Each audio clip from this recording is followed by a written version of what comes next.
Hello, my dear friends. Praise God. In the previous lecture, we had studied the advantages of conference. ગયા લેક્ચરમાં આપણે કોન્ફરન્સના ફાયદાઓ વિશે આપણે ડિસ્કશન કર્યું હતું. Advantages or merits of conference. Okay, so we studied four major advantages. આપણે મેઇન ચાર મુદ્દાઓ એડવાન્ટેજીસના આપણે શીખ્યા હતા. બરોબર, ફર્સ્ટ કયું હતું, કોઈને યાદ છે? Okay, first was about the feedback. આપણે લાસ્ટ પ્રીવિયસ સેમિનાર કોન્ફરન્સનું ફીડબેક જાણવું હોય, બરોબર, તો આપણે એ સેમિનારના ફીડબેક જોઈ શકીએ. બરોબર, તો આ એક આપણો એડવાન્ટેજ ફાયદો છે કોન્ફરન્સનો.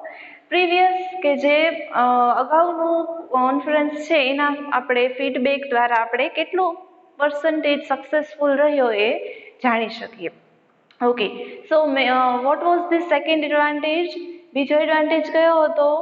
It was about knowing new innovations. બરોબર, નવા ઇનોવેશન્સ છે તે આપણે ખ્યાલ આવે. Third advantage was about meeting a new people in the same field. નવા લોકોને સેમ ફિલ્ડના જ નવા લોકોને આપણે મળી શકીએ and we can learn from there on experience. Right? Okay, so moving towards the next points. બરોબર, ચલો આગળના એડવાન્ટેજ આપણે જોઈએ. Okay, so fifth advantage of conference, it says about visiting new place. Visit a new place and fun. See, we know conference is organized with a purpose. Right? It has some objective, some purpose, and the organizers and presidents and whoever the leader, they are working hard for achievement of these goals. આપણે ખ્યાલ છે કે દરેક કોન્ફરન્સનો એક objective હોય, એક હેતુ હોય છે અને એને ફૂલફિલ કરવા માટે આખી એની ટીમ છે હાર્ડ વર્ક કરતી હોય છે. તો અહીંયા આપણે એની સાથે સાથે જ્યારે કોન્ફરન્સ ઓર્ગેનાઇઝ થવાનો હોય છે તો એની એક પ્લેસ ડિસાઇડ કરવામાં આવે છે. હવે એઝ અ પાર્ટિસિપેન્ટ, આપણે પાર્ટિસિપેન્ટ તરીકે આપણે એક નવી જગ્યાને, એક જે વેન્યુ છે જ્યાં કોન્ફરન્સ ઓર્ગેનાઇઝ કરવાનો છે, તો ત્યાં આપણા માટે જો નવી જગ્યા હોય તો it will be opportunity to visit new place. બરોબર, ઘણી વાર શું હોય છે કે આવી કોન્ફરન્સ છે ઇન્ટરનેશનલ લેવલ ઉપર કોન્ફરન્સ હોય છે, અમુક નેશનલ લેવલ ઉપર કોન્ફરન્સ હોય છે.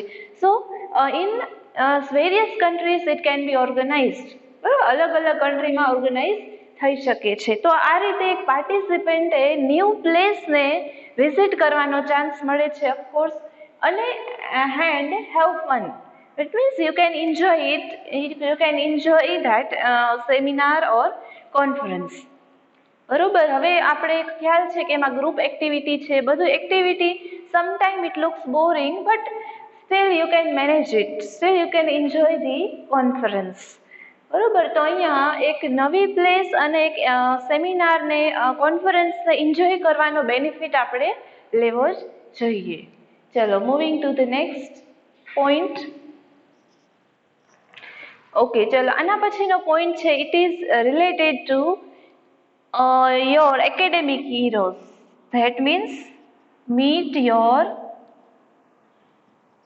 academic heroes. Okay, meet your academic heroes. It means when we participate, we have some what to say, a particular person as a role model.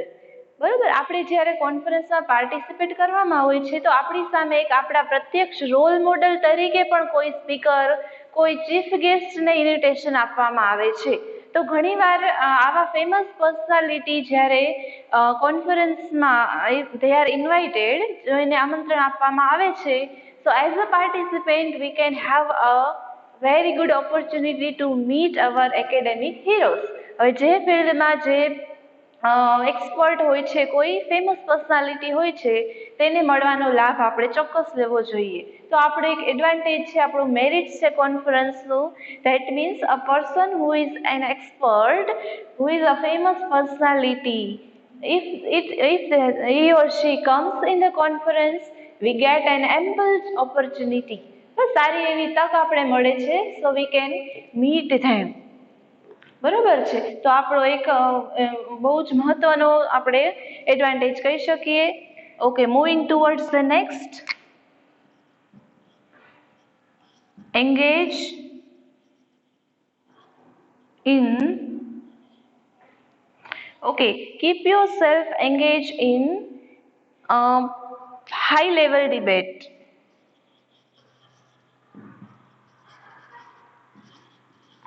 And discussion. Okay, it means when we participate in the conference, જ્યારે આપણે કોન્ફરન્સમાં ભાગ લઈએ, there we find various group activities carried out and we have to participate in them and we learn from them.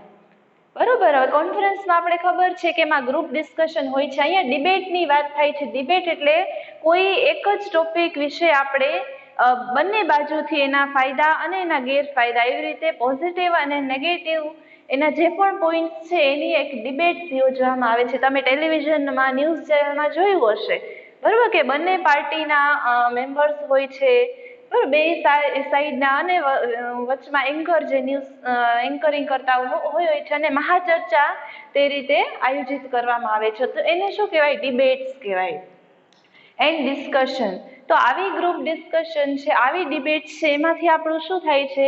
આપણા ideas refine થાય છે. શું થાય છે? And refine your ideas. બરાબર. આવી ચર્ચાથી શું આપણે એનાથી શું બેનિફિટ મળે છે? We can refine your ideas. Refine, આપણા આઈડિયાના શું નવીનીકરણ આવે છે, બરોબર. That means purifying our ideas. તો અહીંયા હાઈ લેવલની ડિસ્કશનમાં આપણે એન્ગેજ કરીએ, that means if we participate, if we do take part, બરોબર. તો આપણો એક મેજર એડવાન્ટેજ આમાં આપણે મળે છે. That means we share our knowledge, we learn also sometimes, right. તો આવી ડિબેટ્સ, હાઈ લેવલની ડિબેટ્સમાં આપણે પાર્ટિસિપેટ કરવાનો ચાન્સ મળે છે, અને એની સાથે સાથે જે ગ્રુપ ડિસ્કશન છે, ગ્રુપ એક્ટિવિટી છે, એનાથી આપણો આઈડિયાઝ, આપણા વિચારો કેવા થાય? રિફાઇન થાય છે. રિફાઇન, બરાબર. નવીન વિચારો આપણામાં ઉદ્ભવ થાય છે, બરોબર. તો આ પણ મહત્વનો બેનિફિટ છે જે આપણે યાદ રાખવો જોઈએ. ઓકે, ચલો. અને લાસ્ટ પોઈન્ટ આપણો છે, it is adding to your CV. Okay, adding to your CV એટલે ક્યુરિક્યુલમ વિટા. એટલે એક એવું રિઝ્યુમ છે, રાઈટ, કે જે આપણે જોબ એપ્લિકેશન માટે યુઝ કરી શકીએ. આપણે રિઝ્યુમ જેને કહીએ, એક પ્રકારનું રિઝ્યુમ છે. હવે જ્યારે આપણે કોઈ પણ કોન્ફરન્સ અથવા ટ્રેનિંગ કોન્ફરન્સ છે અટેન્ડ કરીએ છીએ, તો at the last we get the certificates, બરોબર. At the end of seminar or conference we get the certificate that shows that we have taken the part in this conference and we are the part of such conference.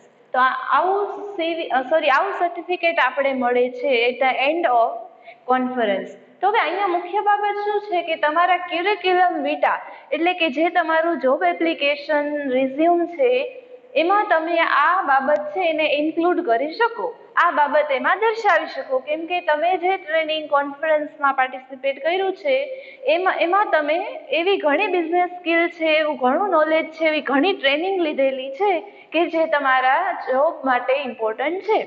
તો એક તમારી સ્કિલનું addition છે એમાં, બરાબર. Of course. તો તમે ક્યુરિક્યુલમ વિટામાં આ કોન્ફરન્સનું જે સર્ટિફિકેટ છે, એની ઇન્ફોર્મેશન છે, એને એડ કરી શકો અને તમારી પર્સનાલિટી ઇમ્પ્રૂવ કરી શકો. CV એટલે ક્યુરિક્યુલમ vita, right? So at the last conclusion આપણે એટલું જ કહી શકીએ આમાં કે there are various advantages or merits of conference, but if we want to take the benefit really in real life, બરોબર, સાચા જીવનમાં જો આપણે એનો ફાયદો લેવો હોય, બરોબર, તો એનો ઉપયોગ આપણે કરવો જોઈએ, and we should be ready to participate in such conference. આવી કોન્ફરન્સમાં આપણે પાર્ટિસિપેટ કરવા માટે હંમેશા રહેવું જોઈએ. Okay, so if you get a chance to participate in such conference or seminar, take the opportunity. બરોબર, એવી તક મળે તો તમે પાર્ટિસિપેટ જરૂરથી કરજો. So here we end our topic. આપણે અહીંયા આપણો advantages or merit of conference પૂરો કરીએ છીએ. I hope you understood each and every word out of this topic and you learned so many things out of it. So we'll meet you in the next lecture with now new topic.